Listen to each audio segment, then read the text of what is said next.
Hello friends, welcome back. இன்னைக்கு Sunday. Sunday special 2 பொரியல் and ஒரு கூட்டு. கூட்டு வந்து பாவக்காய் பிட்லை.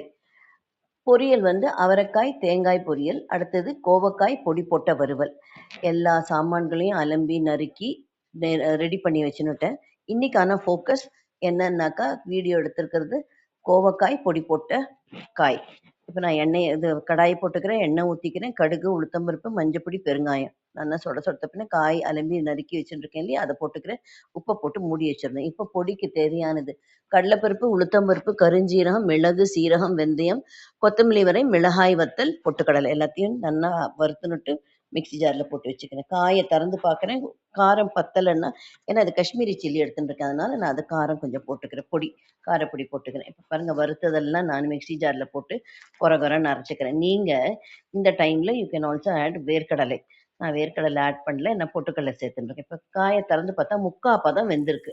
இப்போ நான் காய்க்கு தக்கின அளவு 2 ஸ்பூன் போட்டுக்கிறேன். நீங்கள் உங்கள் அளவு போட்டுக்கோங்க. நல்லா ஒரு 10 நிமிஷம் கழித்து பார்த்தீங்கன்னா நல்லா கோட் ஆயிண்டு முறுமுறுன்னு அருமையாக இருக்கும்.